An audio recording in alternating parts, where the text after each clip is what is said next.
Bonjour à tous, aujourd'hui on va voir les thèmes tactiques que tous les joueurs d'échecs doivent connaître. Donc c'est vraiment important, on va commencer par les moins importants jusqu'aux plus importants, donc restez bien jusqu'à la fin. Et je vous conseille vraiment de mettre une pause à chaque problème pour essayer de trouver la solution par vous-même. Moi je vais aller assez vite sur chaque problème, donc je vous laisse mettre pause si vous le souhaitez. Donc ici le premier c'est l'attraction, donc on voit que ce roi n'a vraiment pas beaucoup de cases. Nous, on aimerait bien faire participer notre tour, mais on voit qu'elle rentre pas tout de suite. Donc ici, il y a un joli coup qu'on peut faire, c'est sacrifier la dame. Le roi, ici, est obligé de prendre. Et maintenant, on fait tour 8, échec et mat, le roi n'a plus de cases. Et tout ça, c'est parti de ce coup de l'attraction avec la dame. Donc le deuxième, c'est la batterie. Ici, on voit qu'on a les deux tours qui se soutiennent mutuellement et que lui n'a qu'un défenseur sur cette colonne. On voit que si on faisait échec et qu'il n'y avait aucun défenseur, ça serait échec et mat. Donc ici, on peut faire l'échec. Il est obligé de prendre. Et maintenant, on reprend et c'est échec et mat. Ici, il n'a aucun moyen de s'en sortir. Et c'était le seul moyen d'arrêter l'échec et mat, c'était de prendre. Donc ici, c'est échec et mat assez facile. Maintenant, c'est retirer une pièce. Ici, on aimerait bien avoir la dame à la place de la tour. Parce que si on avait la dame, on pourrait faire directement dame h2, échec et mat. Mais ici, il y a la tour qui nous gêne. Comment on peut retirer la tour? Ici, on peut faire tour h1. Il est obligé de prendre. Maintenant, on refait un échec. Son seul coup, c'est de reculer. Et maintenant, on fait dame h2, échec et mat. C'est défendu par le cavalier. Ici, c'est la contre-attaque. On voit dans cette position-là que le fou attaque notre tour. On se demande comment on peut bouger. Est-ce qu'on va faire tour d8, peut-être tour e8 pour attaquer la dame? Mais ici, il y a encore plus fort. Il y a une attaque, mais nous, on en a encore une plus puissante, c'est de faire échec. On attaque le roi et le fou. Maintenant, il est obligé de défendre. Et on prend le fou. On a juste gagné une pièce. Donc, bien sûr, ici, dans les positions, quand on vous attaque, toujours regardez si vous n'avez pas une menace encore plus forte. Souvent, c'est des échecs qui vous permettent de gagner du matériel. Donc là, c'était échec et on gagne le fou. Dans cette position-là, on a les blancs, et les blancs, ils vont vers le haut avec leurs pions. Comment on pourrait faire pour forcer à faire une dame? Donc ici, on voit, si on poussait ce pion-là, il nous prendrait, et le roi reviendrait à temps dans le carré. Donc ici, la solution au problème, c'est de pousser ce pion-là.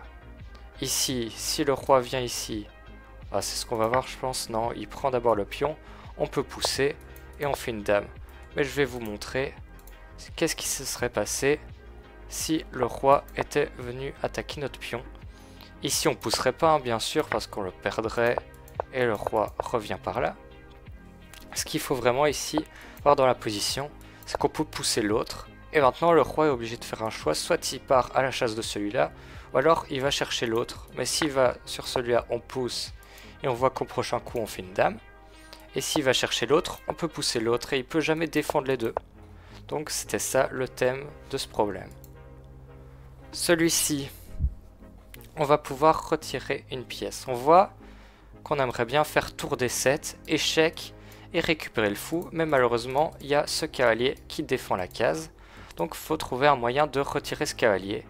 Ici c'est assez simple, on peut prendre la tour. Le cavalier est obligé de reprendre. Et maintenant, on fait l'échec et on récupère le fou. Donc vraiment réfléchir comme ça, on a un objectif, comment le faire marcher. Là, c'est l'attaque à la découverte. On voit que les deux dames se regardent, mais il y a un fou entre les deux. La dame des noirs n'est pas défendue. Comment on peut l'attaquer? Ici, encore une fois, c'est assez simple. On peut faire fou h7. Et au coup suivant, on récupère la dame. Ok, sur celui-là, c'est une double attaque. On voit que si on mettait un cavalier sur cette case-là, on pourrait faire une fourchette. Mais malheureusement, on ne peut pas perdre trop de temps parce qu'il pourrait s'en défendre. Ici donc, il faut d'abord faire un coup pour préparer ce cavalier E7. Mais en gagnant un temps du côté des noirs parce qu'ils devraient défendre une autre menace. Ici, ça serait cavalier F5 qui en même temps menace mat. Donc il est obligé de défendre ce mat. Et maintenant, on peut faire notre fourchette. Et on gagne la dame. Ok. Là, c'est le double échec. Donc on voit ici qu'on attaque le roi adverse, mais il y a la tour entre les deux. Si on bouge juste la tour, malheureusement, il pourrait nous prendre notre fou. Et ça, on n'a pas envie, hein. On a un pion de moins. Même si on récupère l'autre, ça serait pas super avantageux. Ici, il y a un coup encore plus fort. C'est de faire un double échec. On fait échec avec le fou et échec avec la tour en même temps. Il peut pas prendre le fou parce que sinon il y aurait toujours échec avec la tour. Il peut pas prendre la tour, sinon il y a toujours échec avec le fou.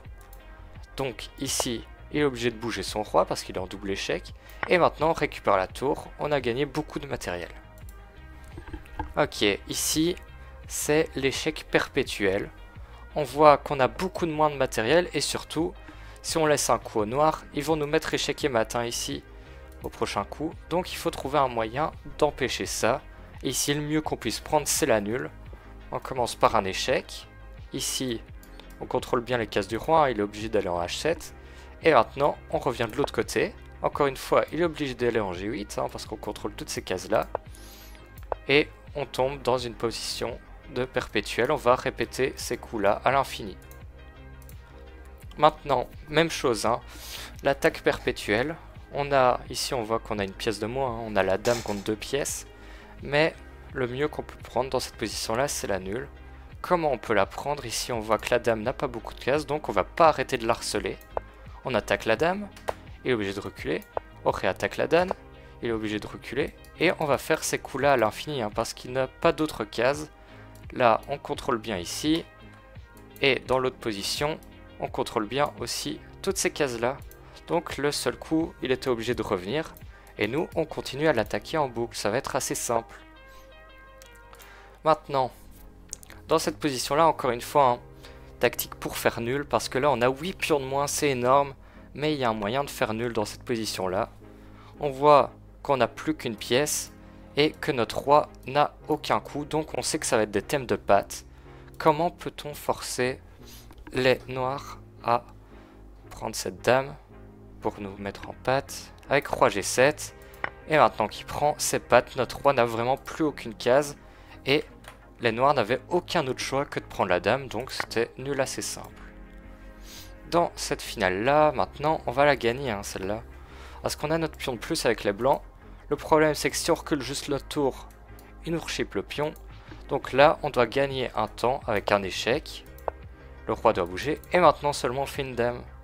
Et après, même si là, il pouvait prendre notre dame, on va gagner avec notre tour de plus en finale, ça j'espère que vous connaissez.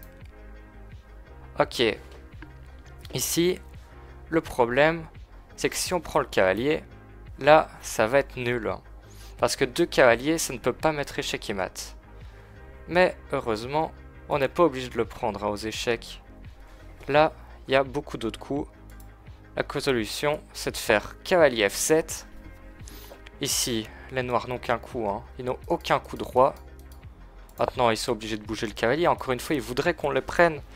Comme ça, si on le prend, on ne pourra plus jamais le mettre échec et mat. Mais c'est pas ce qu'on va faire. Là, on fait cavalier H6. Il a encore qu'un coup, hein. Ici, il est obligé de venir là. Maintenant, qu'est-ce qu'on fait? On veut toujours pas prendre ce cavalier là, hein. Donc si on fait échec, il échangerait. C'est pas le but.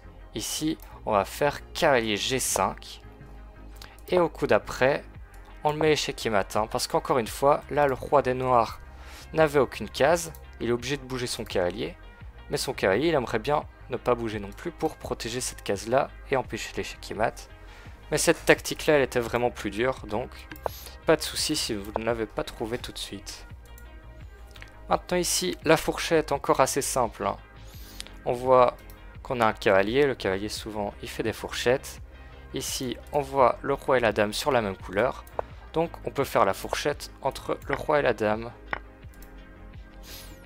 Là, encore un thème assez commun, c'est le sacrifice grec. Ici, on a nos 3 pièces du sacrifice grec. C'est assez commun de pouvoir sacrifier le fond H7, de faire cavalier G5, et maintenant de ramener la dame pour faire échec et mat. A noter, hein, bien sûr, que si il allait ici, on aurait pu faire dame D3, après un coup comme F5, juste prise, et là on va gagner assez facilement. On a toutes les pièces sur le roi, donc ça gagnait. Le deuxième exemple, faire échec, dame H5, et là Le problème des noirs, c'est qu'ils n'ont toujours aucun coup. Là, peu importe le coup qu'ils vont faire, ils vont se prendre dame h7 échec et mat. Donc le mieux pour les noirs, c'est de sacrifier la dame. Hop. On peut le prendre avec ce qu'on veut. Le troisième exemple, encore la même chose. Hein. Dame h5. Ici, circuler à la tour, je pense qu'il y en a certains d'entre vous qui se demandaient qu'est-ce qui se passe. Il y a dame prend f7, dame h5, dame h7, dame h8, et on fait échec et mat. Donc rappelez-vous, quand vous avez une position comme ça, avec ces trois pièces dans cette disposition-là, et que le cavalier est parti de f6, il y aura souvent ce sacrifice en h7. Maintenant, l'interférence ici, on voit qu'on aimerait bien attaquer cette tour hein, qui est défendue que par ce fou. Mais comment on peut attaquer les deux en même temps en poussant ce pion? Et maintenant, on voit que les noirs ont reculé leur tour, on peut prendre le fou. Mais dans cette position-là, si les noirs avaient pris ce pion, maintenant on aurait pu prendre cette tour qui n'était plus défendue. Et maintenant, le dernier thème tactique, c'est l'opposition. Ici, dans cette position-là, on peut mettre les deux rois en face, c'est l'opposition. On contrôle ces trois cases-là. Le roi est obligé de bouger. On va attaquer ce pion et le gagner. Et on va gagner assez facilement la partie. Donc je vous remercie d'avoir regardé cette vidéo et à très bientôt. Au revoir. N'oubliez pas de vous abonner.